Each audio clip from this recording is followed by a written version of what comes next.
So we did have one of our great success stories in the last round, a woman named Maria. I won't give her last name, but her name is Maria. She stuck with the diet. She taught her mother about it. She was feeding her community. She lost her blood pressure went down by 50 points. She lost weight. She stopped having pain in her knees. She was able to sleep better. Her moods were better. I mean, just like incredible changes. This is the Healthy Lifestyle Solutions podcast, and I'm your host, Maya Acosta. If you're willing to go with me, together we can discover how simple lifestyle choices can help improve our quality of life. Let's get started. Imagine that you live in the United States without knowing the English language. You have limited resources, and you are living day to day.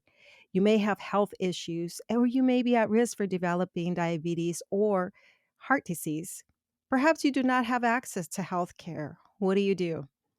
Now imagine that you learn about a local organization that helps educate communities like yours about the foods that can help alleviate your health issues and that can help reduce your risk for chronic diseases. This organization comes to you. They bring you Spanish speaking experts, and all you have to do is be willing to participate. My next guest, Beth Love, is passionate about working with marginalized communities such as the Latinx community. By partnering with local healthcare providers, she and her foundation, Eat for the Earth, have been able to bring the Community RX program into the Santa Cruz area to support farm worker families. She brings Spanish speaking experts and provides culturally appropriate foods. She is fighting for food justice. As always, the full bio and the links for each of my guests can be found on the website, healthylifestylesolutions.org. And also, have you signed up for our newsletter? That's bit.ly/Maya Acosta.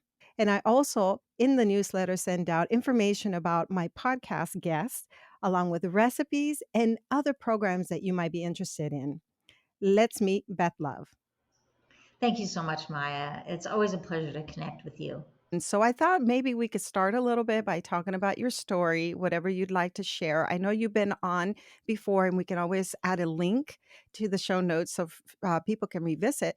But we do have new listeners. So I'd love for people to learn how you came to this point of of finding Eat for the Earth, creating Eat for the Earth to support your community.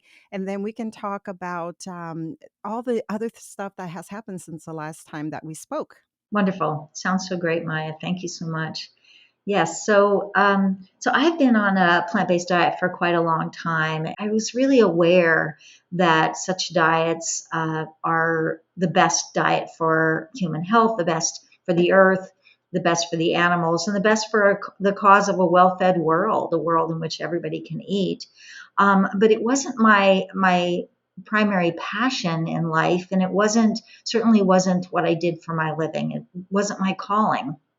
For most of my life, my calling centered around children and families, because I had this idea since I was a little child that if we could find a way as a human species to raise our children differently, to make sure that they felt loved and cared for, and that they had tools for peacefully interacting with each other and making a positive contribution in the world, that we could change the world. That was the way to change the world, was by changing how we raised our children, by making sure they had what they needed, and by making sure that families had what they needed so that they could be those nurturers for their children. And I still believe in that big idea. I mean, I still believe that that's true. And I came to this realization it's coming on 7 years ago now. I came to this realization that all the good work I was doing in the world with the children, with families, with running institutions and being a leader in institutions that were supporting this transition and how we treat our children, that none of it would amount to anything if we didn't have a planet that our children could live on. So that realization is what led me to leave my job in ministry, in leadership in a church that I helped to found, and to do something. I didn't know what, just something, anything to support a shift toward plant-based diets. Because what I knew and what I have learned more deeply, because I have immersed myself in the study of it, is that if we do not change human diets, to plant-based or at least plant-strong globally, and especially in the developed world and in other places where people are copying these meat-heavy, dairy-heavy diets, if we do not change our diets, we will not have a planet to call home. That we will certainly have the worst catastrophes of the climate crisis. And it's not just the climate crisis. The biodiversity crisis is being primarily driven by animal agriculture. Our freshwater use is outside of the boundaries of what's habitable on the earth. And that is largely due to animal agriculture. So we really need to change our diets if we want to keep calling this planet home. You shared with us in our first conversation that you had a history growing up of having endured child abuse. And so you wanted to become an advocate and support children. I myself have spoken about having suffered trauma as a child as well, and how I've spent most of my life working on healing that. On our podcast, because I do cover that, the under the umbrella of lifestyle medicine, we talk about healing that childhood trauma, and we talk about Mm-hmm. all the things that affect us and continue to affect our health as a result of exposures that we had very early on. So I appreciate that you began to do that work. But I agree with you. If we can work on all our childhood traumas and we can work on our physical health, but if we're not helping the health of the planet, then what good is all of that effort? So now we may have listeners that don't understand that correlation between what we consume and how we affect the planet. And you started to touch on that. You talked about what happens with our oceans. Can you give us a little bit more detail? Yes, I'd be so happy to do so. Animal agriculture has a really negative impact on the earth. Most people think of the climate crisis. Let's start with the climate crisis because it is an issue that we know if we don't rein it in quickly, that the levels of warming are going to exceed safe levels for humanity and for all of life, or at least life as we know it to exist on the planet. So let's start with the climate crisis.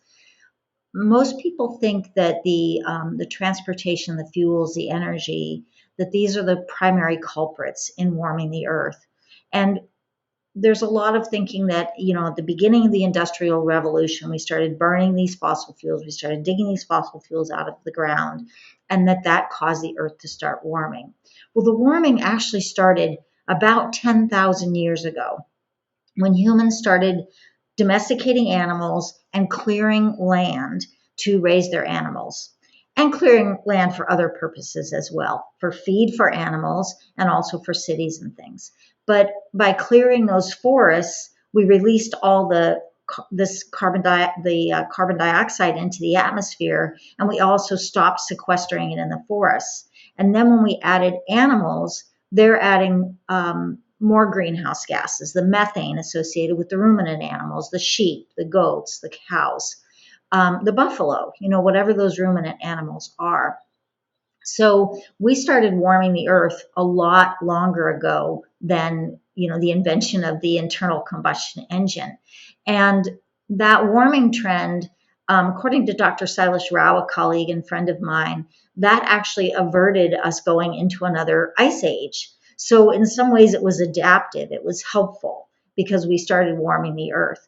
But when we kept clearing forests and we kept growing more animals, even before we started the fossil fuels problem, we started to go past the point at which it was helpful. And so now we're in this situation where there's way too much warming. So if you take the fossil fuels out of the equation, which a lot of climate activism, climate activists, climate action plans put forth by governments, they focus very narrowly on fuels, on energy. If you actually go to a completely fossil fuel free economy, you take all the fossil fuels out, you do not solve the problem of the climate crisis unless you simultaneously change human diets. There's a lot of talk about, well, can't we just raise animals sustainably? Raising animals sustainably is not possible on an earth of this size with the amount of people we have, because the animals are taking up far too much space and they are consuming far too many resources, and it's inherently inefficient. So, If you start feeding cows seaweed, for instance, or there's even these methane backpacks that capture the methane, you do not get far enough to reduce the warming. What has to happen is that we need to drastically reduce or eliminate the number of animals that we're raising for food if we're going to stay here. So as we shift our diets, we decrease the demand. We also have to talk about demand. We decrease the demand for animal-based foods, but we also have to demand that government stop subsidizing these foods, because even when the demand goes down, when the governments are subsidizing these foods, the production does not necessarily fall. So we must decrease the production of these animal-based products that people are consuming to bring down the warming. And there's a lot of scholarship that has shown that the contribution of animal agriculture to the climate crisis is too important to ignore.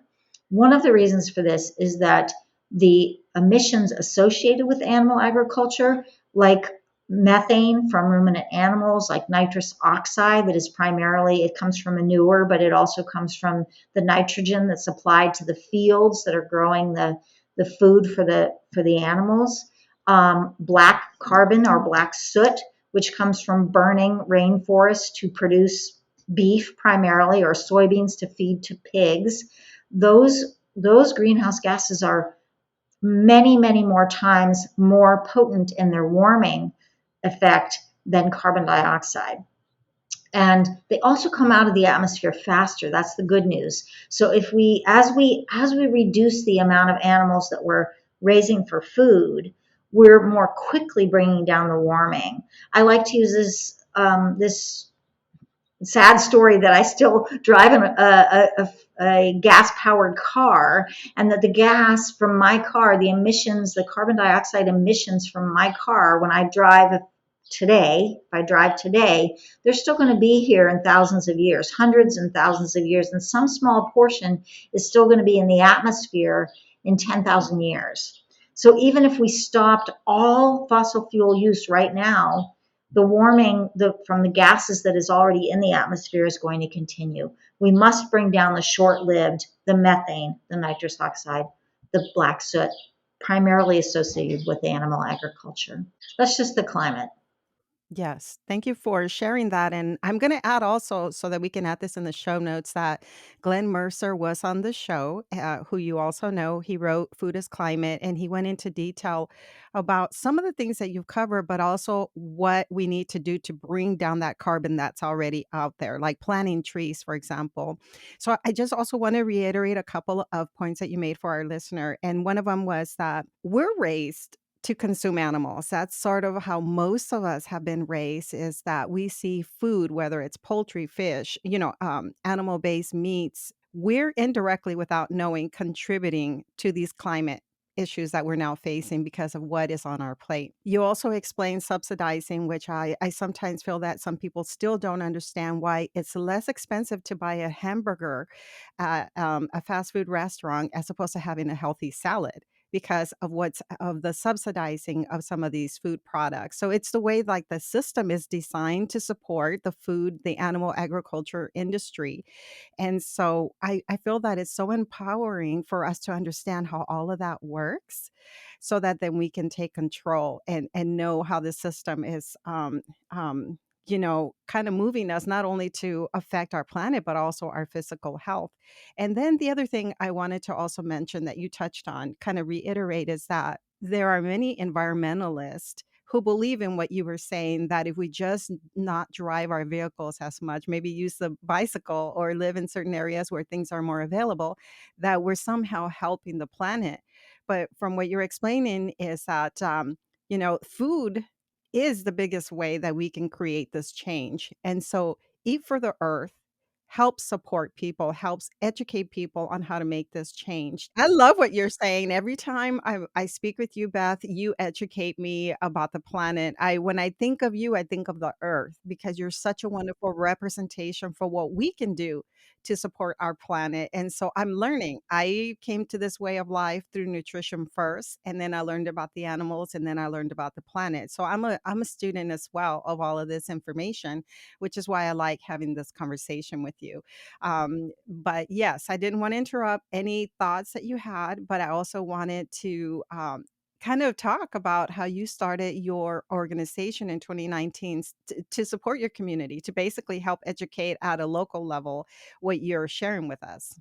Yes, thank you. I completely agree that the most potent action any person can take is to change our diets. And it's going to take both individuals changing our diets and also governments and corporations changing their practices and changing systems. And governments will not take action to change until enough people have changed and are demanding that change. So it's both. We need to work at the grassroots level, and we need to work on systems change as well. And that is an idea out of which Eat for the Earth was founded.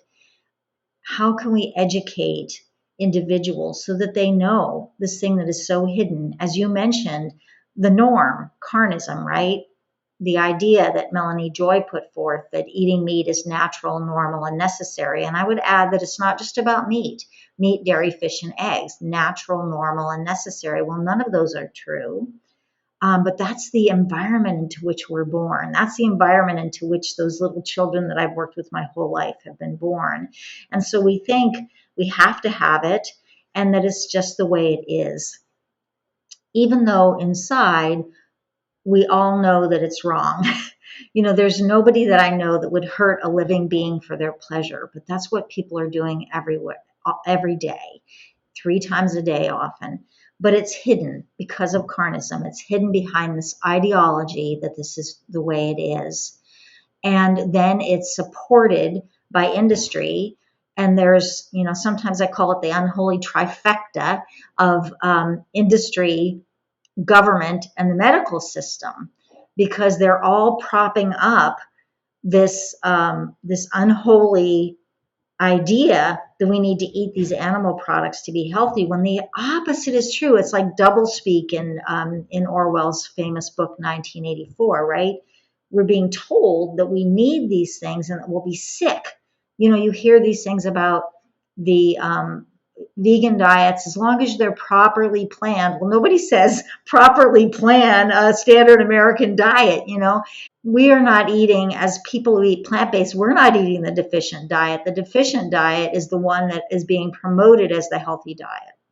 So as long as that whole unholy trifecta exists, we need to really educate people so that they can understand that the healthy diet is the one that eliminates the animal products and the inflammatory processed foods and sticks to whole plant foods, the foods that nature made for us to eat. And so Eat for the Earth educates, but we also work on the systems level. And it came out of this realization that I referenced, that I need to do something to take this big idea that is so hidden that we must shift diets to plant-based to be able to survive on this planet. I need to take this idea and get it out there in the world. So I started when I left my job in ministry. I started by just doing food prep classes in my home, and I wrote my first book.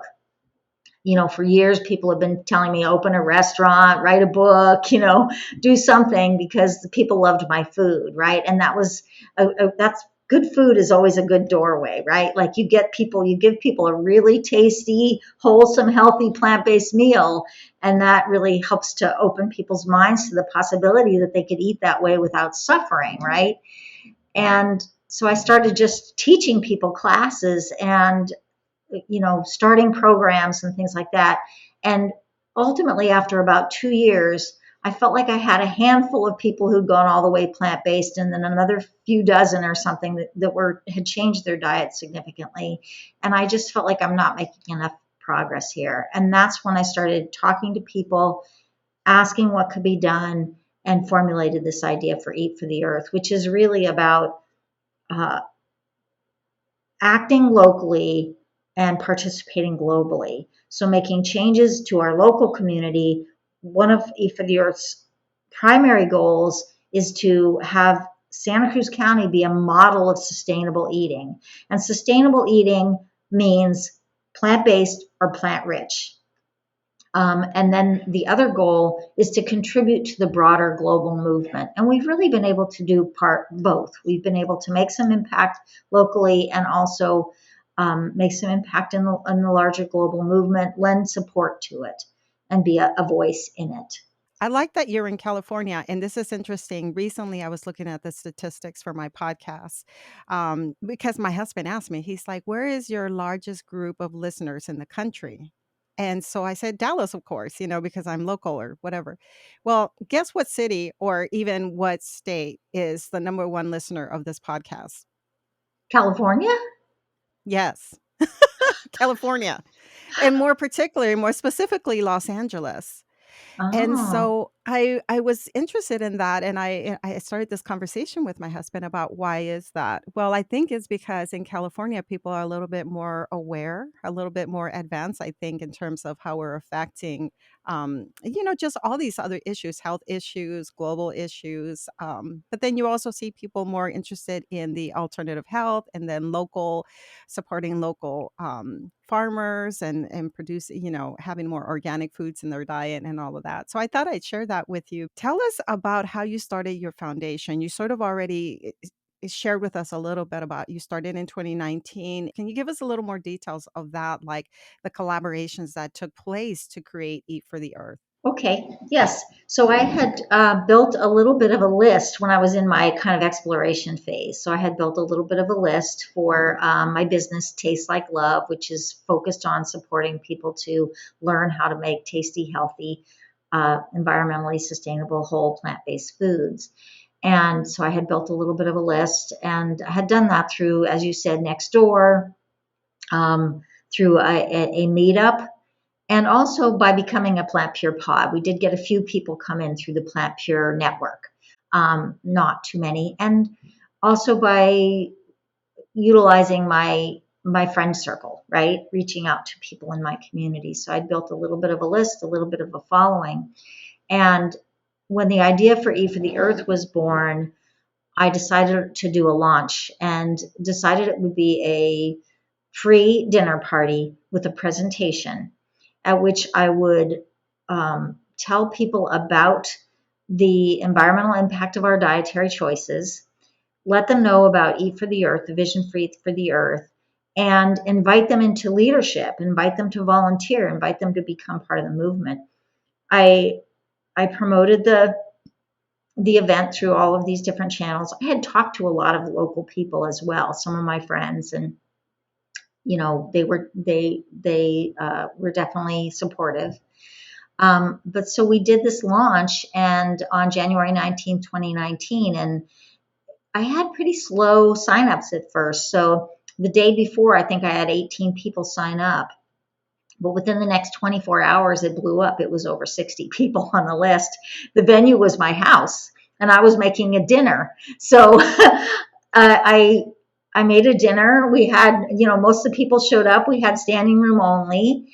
And out of that meeting, we formed a leadership team. People said they wanted to be in leadership. We got many, many volunteers signed up and people signing up for the mailing list. And I just still believe that giving people a free meal is a really powerful way to get people engaged in the movement. So we started doing the free dinner parties. The first year, 2019, we did free dinner parties almost every month, and invited the community and got more and more people engaged. And that is really one of the big strategies that we used initially to build Eat for the Earth, to build our community.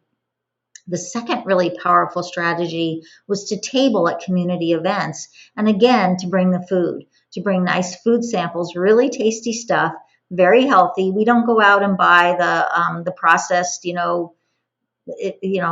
cheeses or meats or things like that. We make whole food plant-based treats or foods, and we give people samples at the community events. We educate them about the impact of diet on the environment. We have literature we pass out and beautiful displays, and it's a powerful combination when people have both the information about the impact of their diet and also can taste something that's really good, they know it's possible that they can make a contribution.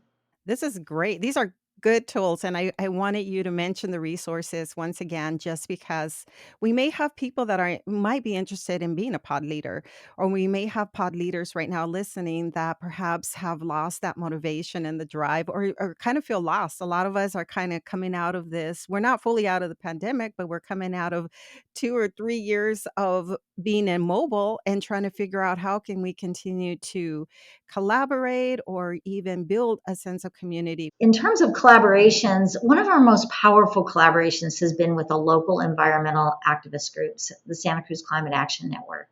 And this group is well established in the community. They're well respected. All of the elected officials know who they are, and they make a difference. But like most environmental groups, their primary focus has been on fuels, on energy, on transportation, things like that. So one of the leaders of the Santa Cruz Climate Action Network, the founder, met us at one of the events where we were tabling and learned more about the environmental impact of our dietary choices. And she filled out a mailing list form and wrote on there that she was with the Santa Cruz Climate Action Network. So I called her up.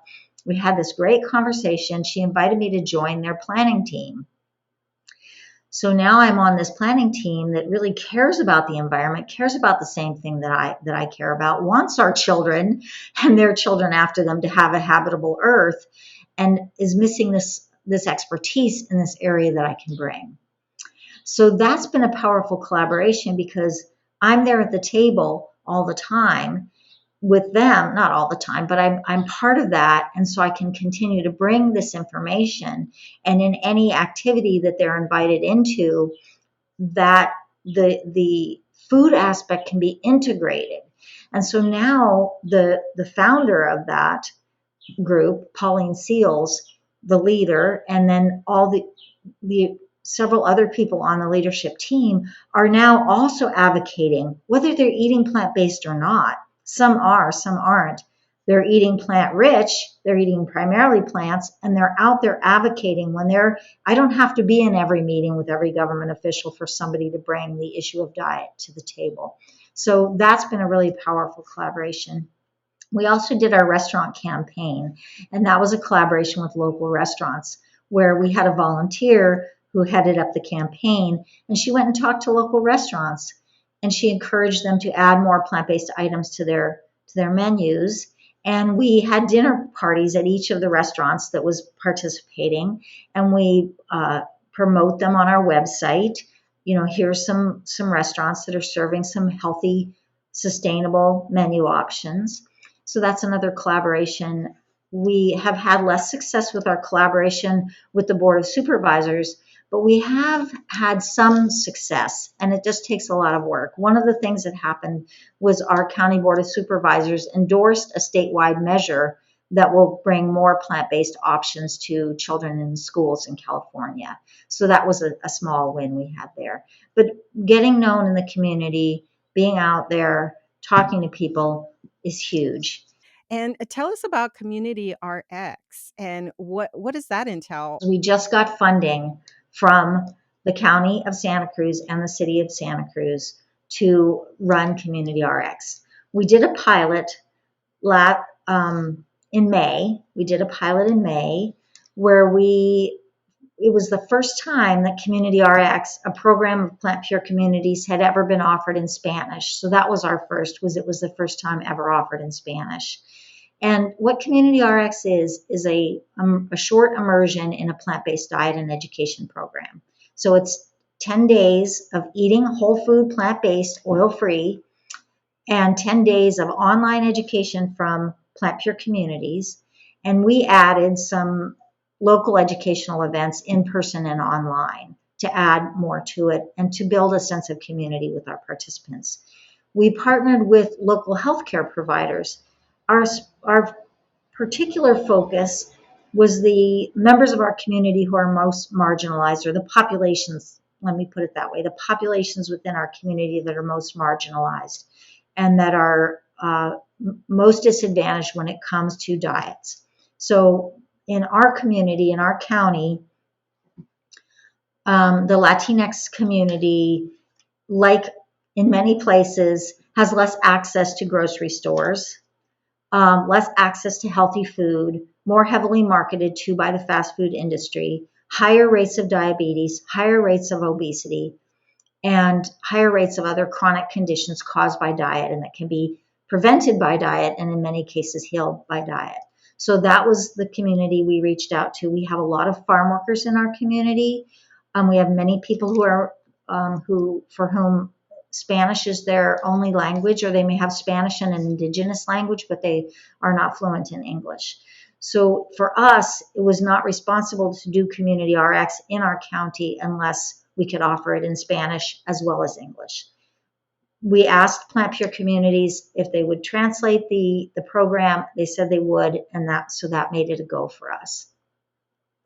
We primarily had referrals in this first round from 2 clinics that serve the most marginalized community members that we have. So the county clinic that operates in the South County, which is the part of our county where most of the Latinx people live, that clinic partnered with us, and one doctor there was referring people.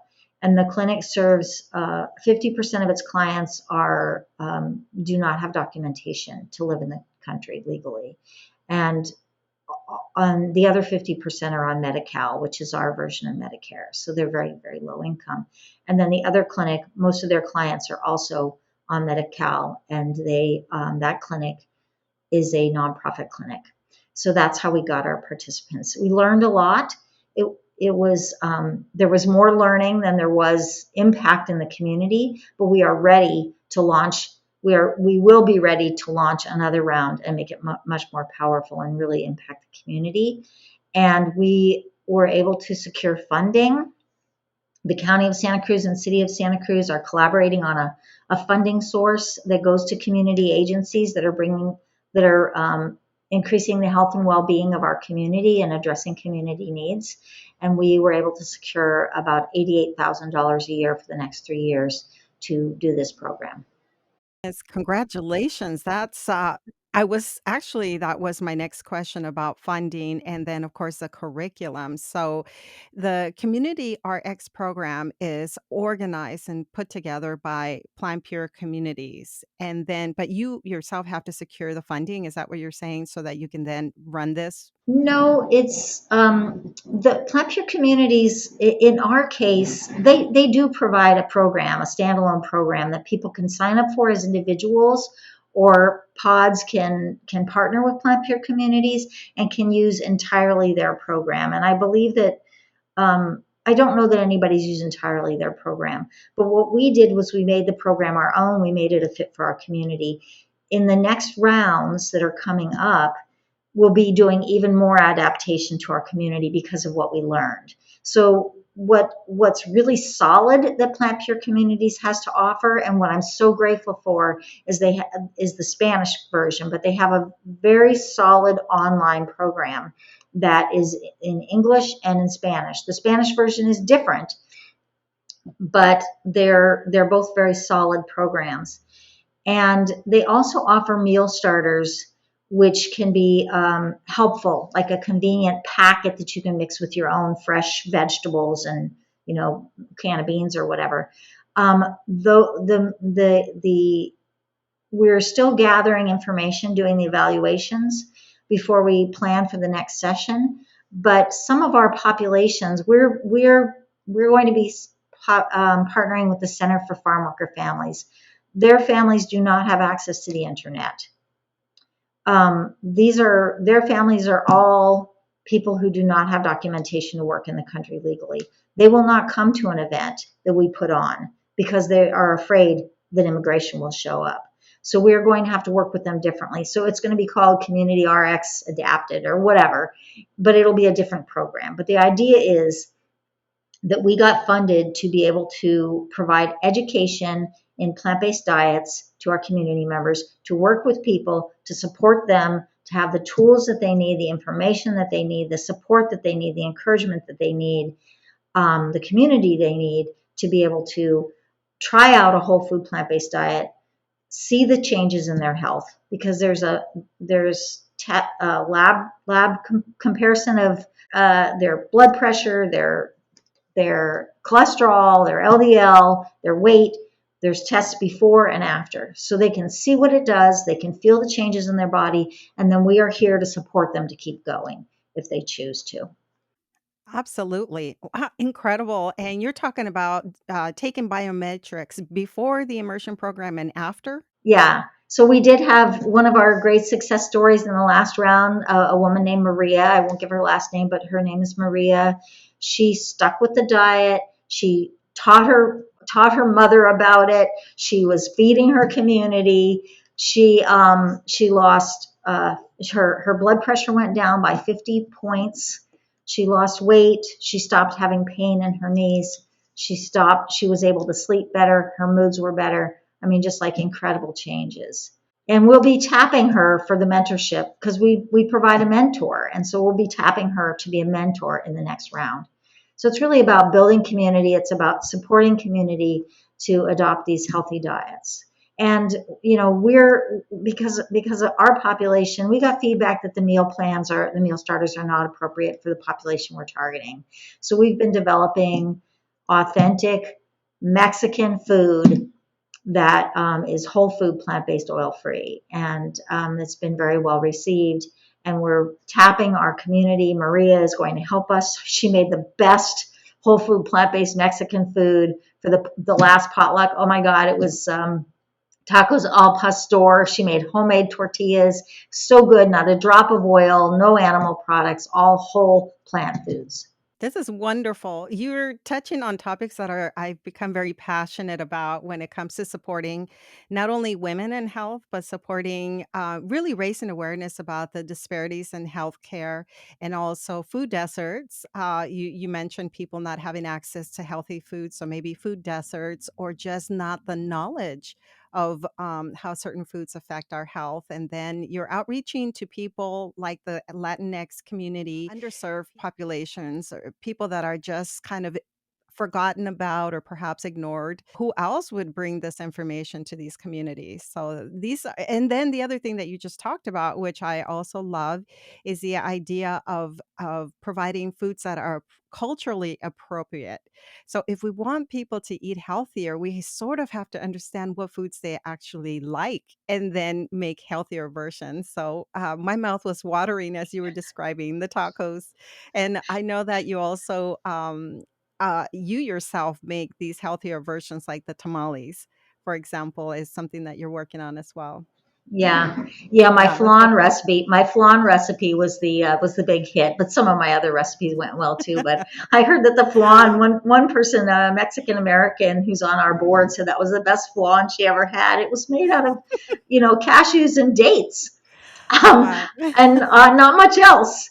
So, not something you want to eat tons of, but, certainly a little bit of flan here and there. But That's yeah, great. what you're talking about is really food justice, is really near and dear to my heart. And that's one of the reasons I'm so excited about this partnership with the Center for Farm Worker Families. They're really addressing the consequences of NAFTA and all the crazy immigration laws, and the way that people have been abused and had their farms, their livelihoods interrupted, and their family life interrupted by having to work these long hours in the fields because of NAFTA, because of being forced from their own family farms and taken out of their country, and the terrible border crossings, and it's just like this really major disaster caused by the greed for profit on the part of big corporations, and the introduction of, you know, genetically modified corn into Mexico. There's this whole historic situation where people now are left with very little other than their cultural things of cultural importance, such as diet. And so when you're telling somebody like your diet is causing your diabetes, your diet is causing your heart disease, your diet is causing your blood pressure, your cholesterol to be so high, um, you can't take away the last thing they have. So, for us to find ways for them to understand, no, the the the flavors of your culture are not the problem. It's centering the meat, and you can have those same flavors. You can have those delicious tacos, those enchiladas, the flan, the tinga. I made a tinga recipe, out of mushrooms, and you can have it. And then what's happening is that when you look at indigenous diets around the world, most of them are largely plant centric anyway. There's animal products, but there's not these ungodly amounts of animal products. So what you're doing is you're supporting people to decolonize their diet and go back to a more traditional way of eating. So I get really excited about that, because for me, the oppression must be addressed. And if I can, lift a little tiny bit of oppression from one person, that feels like a major accomplishment. Yeah. It's huge. Yeah. I mean, I feel very touched by the work that you're doing. And as a former school teacher who worked with, at the time, I don't think I used the word underserved, but I definitely worked at Title I schools with children at risk who were children of undocumented immigrants, Mexican or Latinx immigrants, because they came from all over. So I was starting to see, as an elementary school teacher, the signs of, say, weight issues and other things that these children are going to develop as a result of this. So who reaches out to these communities, who helps educate them, and the Mm-hmm. fact that you're doing that is just so wonderful. I mean, it really touches me. Before we shift gears to how you and I and our subcommittee really want to help empower pod leaders, before we go there, can you tell our listeners how, if they're interested in becoming part of Community RX or bringing that program into their community, how they can get started? And is it only exclusive to the pod network, pod leaders? Mm-hmm. Mm-hmm. That's a great question. Yeah, and I do want to back up a little too and say that the grant is going to make us be able to do it is going to support us in doing it in a very relevant way. We were able to do it with volunteers, but the grant is going to allow us to hire a dedicated worker who's bilingual and bicultural, who's embedded in the community. And that will be the main thing that the grant is paying for, because the program itself is not that expensive to run. I think people would have to check with Plant Pure Communities to see if they could use their Community RX program if they're not a pod. It has been opened up to pods for partnership, and they have online events. They have an online program. So it's a really good fit for certain communities. I mentioned that Sally, a colleague of ours, Sally had done it in Philadelphia, and they had the program. They added a mentorship component, which Sally shared with us, and that's a really powerful and I think essential thing, is for people to have a mentor. But otherwise, they primarily did the program as Plant Pure Communities has designed it. So all of their people used the online program. All of their people had the meal starters. They all did the biometric testing before and after. Sally's group was partnered with some doctors.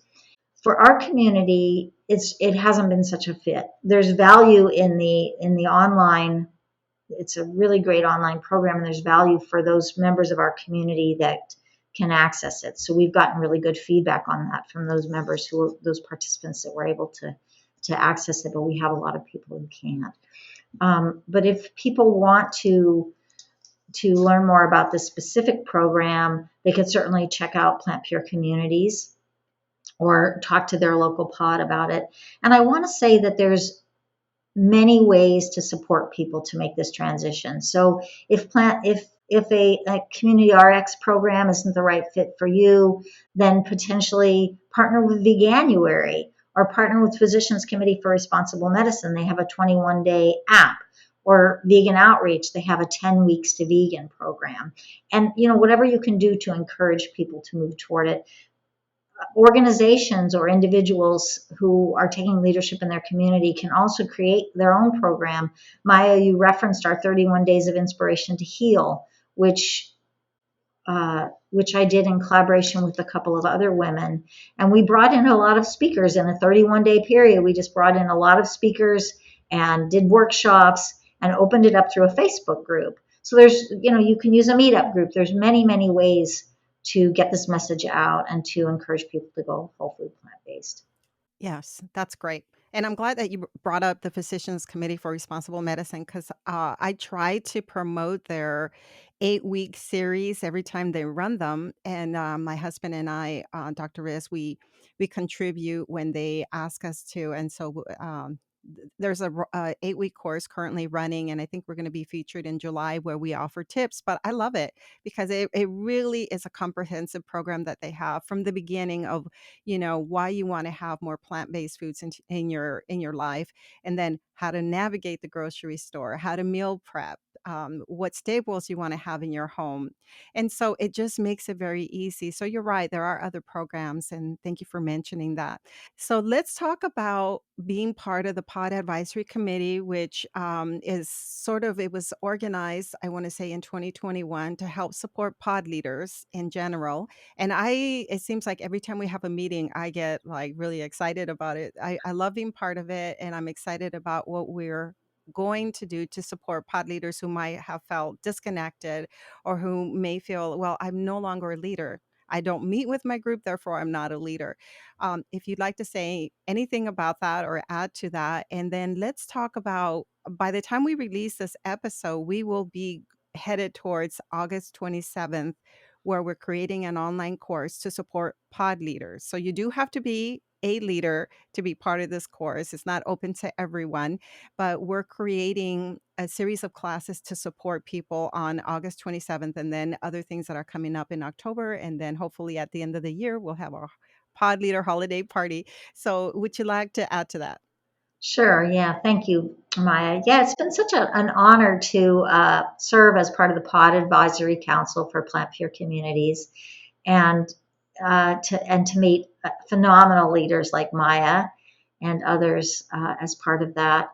And Maya and I are both part of the events subcommittee. There's several subcommittees, and we're part of the events subcommittee. And our events subcommittee started last year, and we decided we wanted to primarily focus on what we could do to support pod leaders, to both build their pods, to engage their pods, and just to feel more solid and confident and competent as pod leaders. The event that Maya referenced that's coming up on August 27th is focused on supporting pod leaders to be able to be comfortable and competent in an online environment. And it could look like starting their own podcast or being guests on a podcast. It could look like doing food preparations classes or food demos online. It could look like being part of or organizing conferences or webinars or events. It could be meeting regularly with their pods online. And even though we hope that we're moving to a time where we can all start meeting in person again, we know that online is here to stay. We're not very focused on building websites or things, but we are supporting people through building engagement online, for instance, through social media. So it's a lot of different kinds of tools and tips and approaches to supporting pod leaders to be more present and confident and competent in online environments. And it's a full day event with 5 different workshops in it. And Maya and I and our colleagues on the events committee are putting it together and are facilitating these. And we're also bringing in an alum from one of our Michelle Tree from last year's events subcommittee will be also joining us to be teaching this. So I'm super excited about it. I think it's going to be really valuable, super inspiring, and very engaging. Absolutely. And my goal with releasing these episodes as we approach August 27th was to have us for the subcommittee, the events subcommittee, be featured first so that people can see who we are, to learn a little bit about our story and why we're passionate about supporting our local group, but now supporting other pod leaders. And we know also that many people are still functioning through having this kind of hybrid experience. So some people are still connecting with their community the virtual experience in a way, and then some people are slowly meeting outdoors. And so we want to just continue to support you that way and give you the tools. And also, we feel that by being connected this way, especially the pod advisory committee, the way that we connect, it's like we feel like it's a pod of its in its own. Um, and so we're feeling more connected and revived, and so we want to also help provide that for you as well. So email either one of us. I'll have information in the show notes so that you can find out more. If you're listening and you're a pod leader, we would love to share more details and invite you to join us on August 27th. It will be a live presentation with different classes. How many classes do we have? 5. We have 5. Five. Okay, some of those might be pre-recorded, but all of us will be available to answer questions. So we want you to join us and to kind of have, feel connected to us, ask us questions, and then we can continue from that point on to tell you more about other upcoming events. And speaking of things that are coming up, is there anything else that you'd like to share with our listener, Beth? Anything that Eat for the Earth is doing, or anything you're doing with Climate Healers? If you'd like to kind of plug that as well. Yeah, thank you. That's perfect, Maya. Climate Healers is an organization with whom Eat for the Earth collaborates, and Maya has actually participated with Healers events as well.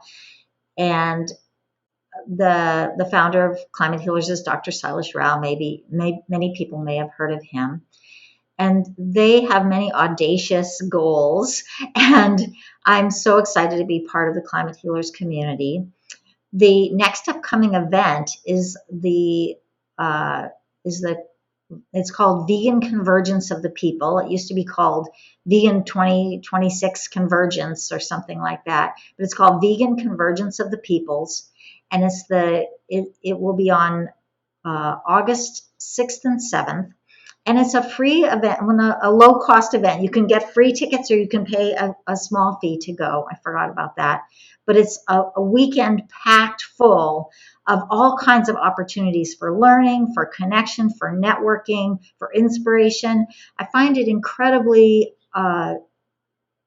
important for activists who are working in this movement, or even for people who are eating plant-based, whether active or not, that it's incredibly important that we surround ourselves with community, that we find like-minded people.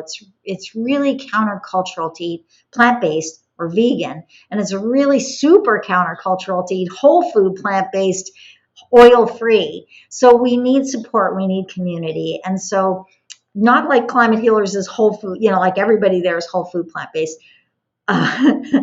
oil-free, but it's a community where we come together with like-minded people who are not eating animals, who do not believe that animals are here for our pleasure, and who are embracing a plant-based movement and working toward a plant-based world. And it's very inspirational. They have some big name speakers. They have movie releases, sometimes for the first time, new movies come out, and you get a chance to talk with the producers. There are workshops. There are panel discussions. It's very rich and very diverse. So I encourage people to go to climatehealers.org and look for that. And then what's super exciting is that this convergence is focused on preparations for World Food Healers Day, which is November 19th, I believe. And World Food Healers Day has the audacious goal of feeding 1 billion people a whole food plant-based meal. Actually, they're planning on feeding them a universal meal, which PCRM, Physicians Committee for Responsible Medicine, has promoted, which is a meal that conforms to many, many dietary different diets, including whole food plant-based. So that's the audacious goal, but the stretch goal is to feed 8 billion people a whole food plant-based meal on that day, which is feed everyone on the entire planet, to demonstrate that it can be done if we're focusing on plants. And Eat for the Earth is part of that, and many, many other organizations. As you can imagine, to feed that many people, you need to collaborate very broadly. And and so Eat for the Earth is organizing other groups, like-minded groups in our county, that we'll each set our own goal of how many meals we're going to provide. We'll reach out to restaurants, see if we can get restaurants involved. And this is a free meal. that anybody Hmm. can access. So that is something to get really excited about. It's timed to be right after the next Congress of the Parties, United Nations Congress of the Parties, that's convening to talk about the climate crisis, because the convergences of the parties, the COP events, have not really taken this issue seriously enough, and so this will be right after that event. And if you have any links, especially for the one coming up in August, August 6th and 7th, for the vegan convergence of the peoples, I would love to have that in the show notes as well and Okay. see if people can, sign up for that. This is a wonderful way to plug it and support, get more involved in supporting the planet, especially with Dr. Salish Rao being part of it. And then, of course, Eat for the Earth that supports and is part of all of this work. And they if they can't make the August 6th and 7th, there's also one on November 5th and 6th. It's a quarterly event. Oh, wonderful. Okay, so we'll And include E for that. the Earth is going to be presenting in the upcoming one, the August. E for the Earth is organizing two panels on the topic of food justice. Oh, my And goodness. we're the first panel, we are going to have uh, scientists from two scientists from the UK, and our colleague and pod leader Jackie Solomon from Arizona, and at least one other person who will be talking about causes and consequences of food injustice. And the second panel is going to feature three different projects that address food injustice. One of them Mhm. in the Gaza Strip in Israel, where Israel is intentionally starving the Gazans as a means of control. And so there's a Wow. group in there, Plant the Land, that is supporting the people to be able to be food sufficient by planting their own food. And we'll Mhm. have two representatives from Plant the Land there, as well as, again, Jackie Solomon talking about the work, the incredible food justice work they're doing in Arizona with whole food plant-based eating. And then our Community RX program will be on that Okay. panel as well. Wonderful. Eat for the Earth's website is eatfortheearth.org. And so we'd love for you to go check it out, see what we're doing. And I always encourage people to check out Physicians Committee for Responsible Medicine, PCRM.org, Climate Healers, ClimateHealers.org. I love Vegan Outreach. It's another group. I believe it's VeganOutreach.org. And Plant Pure Communities is a great one. I think that's plantpurecommunities.org. And then the T. Colin Campbell Center for Nutrition Studies, if you want to go deeper in your studies of nutrition. I believe Maya has a certificate from there, and I do as well. And they have a very comprehensive but accessible course to learn about whole food plant-based nutrition. And I always want to throw in when we're speaking with Plan Pure community pod leaders, watch Plan Pure Nation. You can still watch it on YouTube free of charge. That's the movie that got me excited in terms of becoming a pod leader when I understood that we're fighting a huge fight. And I don't even like to use the word fight, but there's a huge battle going on. And the only way that we are actually going to be able to create this change is at a grassroots level, and this is what it looks like to do it at a grassroots level. What Beth is doing with her community, what I'm doing on my end, and pod leaders in general. So that's the movie that will get you motivated to understand why we need to act now. Yeah, love that Uh, movie. I cry every time I watch it. So right. inspiring. So I feel like inspiring. that's the first step. Watch that one. And then, of course, there are so many other So many documentaries. others. But Yeah. So yeah. many others. Yeah. Beth, it's been a pleasure. I'm so happy that you were able to come on again on the podcast to share everything that's going on with your organization. And then, of course, just what you're doing on your own to raise awareness about how we can support our planet. Thank you. Thank you, Maya. Thank you so much for having me on. I'm deeply grateful for your work in this world and for our friendship. Yes, me too. Thank you. Yeah. Bye bye. Food justice is a basic human right. We all deserve to have access to healthy food and nutrition information. Beth is helping to support marginalized communities at a local level while having a global impact, which involves protecting our planet. If you're interested in becoming a community leader, please visit planpurecommunities.org. Please share your thoughts about today's conversation. Simply go to speakpipe.com/ HLS and leave me a voicemail about today's episode for a chance to be played in a future episode. And as always, thank you for listening. You've been listening to the Healthy Lifestyle Solutions podcast with your host, Maya Acosta. If you've enjoyed this podcast, do us a favor and share with one friend who can benefit from this episode. Feel free to leave an honest review as well at ratethispodcast.com/HLS. This helps us to spread our message. And as always, thank you for being a listener.